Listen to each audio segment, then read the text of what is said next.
taking your remodel out of order, starting with the details first instead of the bigger picture, can not only create chaos in your life and stress you out faster than anything else, oh, and also your partner, but can actually cause you to plan the wrong remodel for yourself.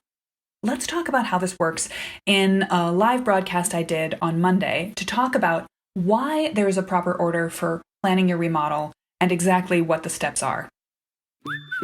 Hey there, you're listening to Mid-Mod Remodel. This is the podcast about updating your mid-century home. I'm your host, Della Hansman, architect and mid-century ranch enthusiast. You're listening to Season 8, Episode 5. I really got into some things I'd never shared before about how I created the master plan method and why it is important to follow the steps one at a time. If you want to know more about this, you'll find the show notes with links to the references I'm making and an outline of the conversation on my website at midmod-midwest.com/805. That's also the easiest place to sign up for the masterclass. It's happening in less than a week now, just a few days really, so I really hope I'm going to see you there. Looking forward to it, my friend. Here we go. Want to know the fastest way to overwhelm yourself with your remodel plans? Try doing them all at once. Planning a remodel is always going to be a lot. And if you try to plan the whole thing at once when you're thinking about who's going to do the contracting work, what you even want to get done this year, and pick the kitchen tile right now, you're going to break your brain. But here's the thing, you don't have to do it that way. I created the master plan method largely to cut down on this sense of homeowner overwhelm that I see so constantly, so consistently with people that I work with and that I talk to in the mid-century remodeling community. When you plan your remodel in the right order, you can cut down on that sense of overwhelm and sort of focus yourself in until you get to the right result for you and for your home. Today, I want to talk a little bit about how I created that specific order and why it is the right way for you to plan a remodel. But before I get to that, if you're here listening right now, then you should be at the Planning a Mid-Century Remodel to Fit Your Life and Budget Masterclass this Saturday. It's a free 1-hour class where I'm going to lay out this entire method in detail with exactly what you should be doing to avoid the mistakes that regular homeowners make and to cut down on chaos and overwhelm in your process and going in deep detail into each of the 5 steps of the master plan method. I really hope I'm going to see you there. And if you'd like to be there, if you're watching this on Instagram, go to the link in my Instagram bio. If you're watching this on Facebook, it's in the link below the video. And if you're listening to this later in the week on the podcast, just go to midmod-midwest.com/sign-up to sign up for the free masterclass. It's really something you should be doing. All right. So I want to scroll up for my notes. Today, I want to share how I came to this idea that this is the proper order for a remodel because it matters. More and less depending on how successful you want your remodel to be. You can already do yourself a huge favor if you just say, instead of doing everything all at once, I'm going to pre-design before I design. The pre-design phase includes the first 3 steps of the master plan method: dream, discover, and distill. Then draft and develop. Those are what happens after you've identified the challenges you want to fix in your house, the problems you want to solve. You can brainstorm successfully and cleanly in that time after you've done your pre-design homework. But those first 3 phases, they could theoretically happen in any order as long as they happen before you start designing. Here's the thing though. Human psychology leads us, and the social media era leads us to take things in kind of the wrong order, even in that pre-design work. The very easiest thing there is to do when you start dreaming about a remodel is to, if you're already following me on Instagram, you're following other mid-century accounts on Instagram. If you're in my Facebook group, you're in other mid-century Facebook groups, you're seeing all this beautiful content. You start pinning like crazy on Pinterest and you're thinking about this dream house and that dream house and this house you saw in Atomic Ranch. But if you just gather everything you've ever liked into 1 or a million incoherent boards, it starts to become really disconnected from reality, from your budget, from your home, and even from what you want in your day-to-day life. Not just what you think is beautiful when you see a picture of it, but what really works for you. So I don't think that that's the right place to start. It is so commonly the place that people go first, but I have it as the 3rd step in my pre-designed 3-step process because once you know the other 2 pieces of information, what you want and what you have in your house, then as you start to look for inspiration, examples, details, materials, everything becomes a little bit more common sense, logical, and even more fun, I think. Okay, so that's why we don't start with the distill phase. You could start by discovering your house. And in a certain extent, you will. You live in your house every day. You always are thinking about, you can imagine the layout of your floor plan of your house right now as you're listening to me.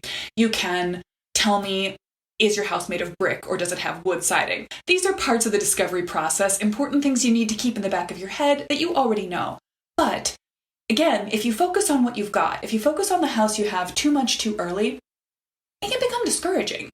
And since part of that house discovery process often involves seeking out expert advice, seeking out, if you have elderly plumbing and it's starting to cause problems, you're probably going to want to talk to a couple of plumbers or at least one before you even get into remodeling. Before you're seeking bids, you want to seek opinions. And you might find that in that process, you pay someone for their time to come visit your house and just give you a consultation. This is a brilliant thing to do in the discovery phase, by the way.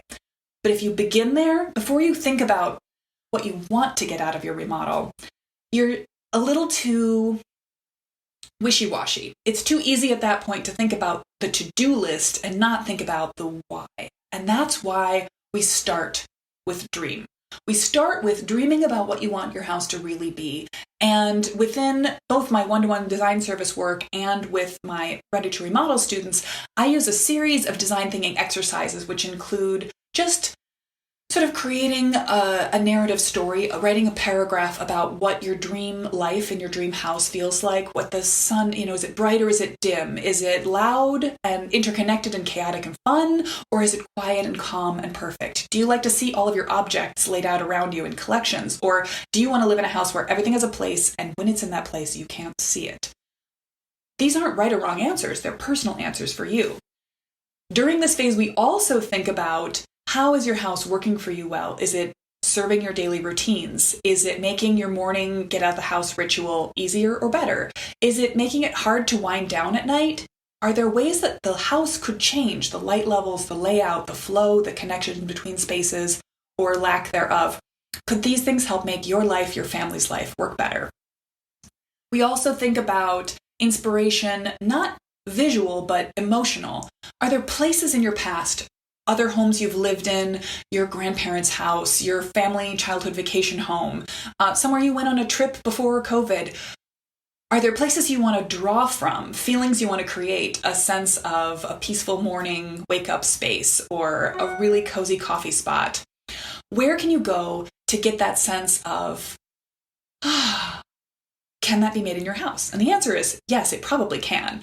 We don't necessarily need to recreate the exact spot. We're not going to make your house a beach place in Fiji, but we can think about what was the spot, the feeling of sitting in a sunny window looking out at a vista. Can we create that with your house, with your backyard, if we add a window, if we reconfigure something? So, and then there's a whole bunch of other fun, smaller and larger design pieces that we put in. In fact, something I'm going to talk about next week on the podcast is actually how to set your intention, your why of the remodel at the very beginning of the process, not only to kickstart yourself, but to return to over and over again as motivation and even as a decision-making rubric later when you're comparing two design layout options, or in the discovery or the distill phase when you're looking at what the house has to offer you or what you want your style to be. You can answer some of those questions based on the work you do first in Dream. So even though I can almost create a Venn diagram, all of these parts, all of these pre-design processes will be happening more or less in the same time frame. It really makes sense. Do yourself a favor and start with the dream phase, not a wishy-washy cloud in the sky.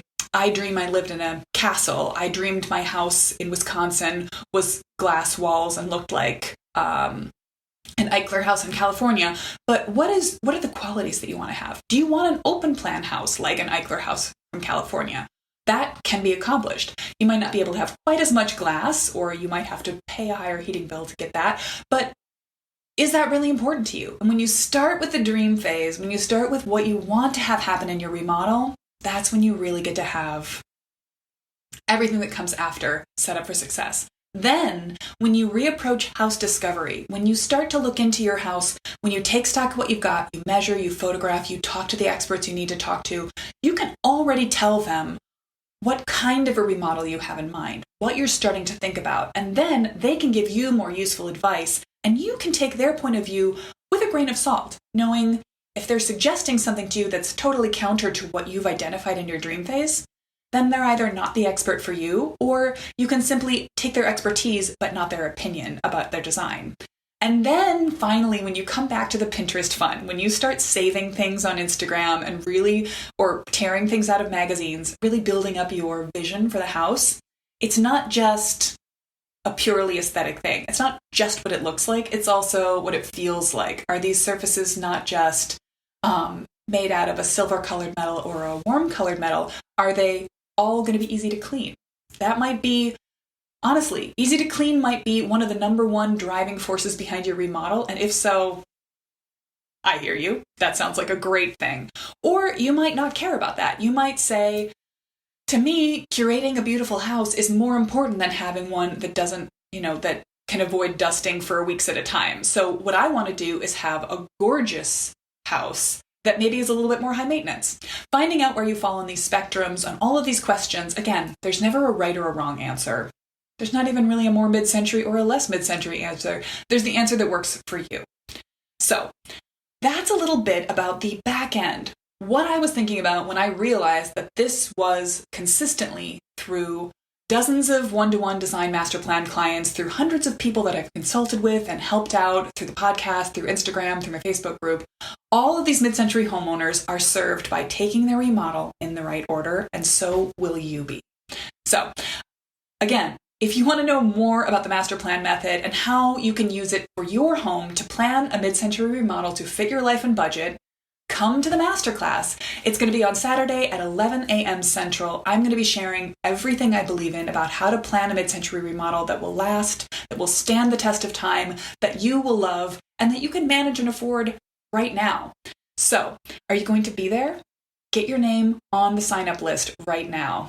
I'm so excited to talk about all of that with you. And for now, get dreaming.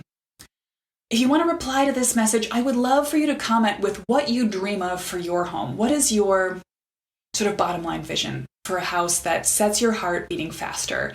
Is it a house that's really open and welcoming to everyone in the neighborhood? Do you want your house to basically flow out into the front yard? Or is it a refuge where you come back after doing what you need to do in the world and only you are held inside that space? It's just for you and your family. Or somewhere in the middle. Which is it going to be for you? I would love to hear about that. So let me know, and I'll see you on Saturday. That pretty much says it all. If you'd like to see a diagram of the steps of the master plan method and how those first 3 steps theoretically go together, but still there is this logical order that I recommend, you can do that at the show notes page. Go to midmod-midwest.com/806. Beyond that, I just really want to see you at the masterclass. If you or anyone you know is planning to kick off some mid-century remodel projects this year, I only teach this content for free in the totality of the 1-hour masterclass a few times a year. Now is the moment.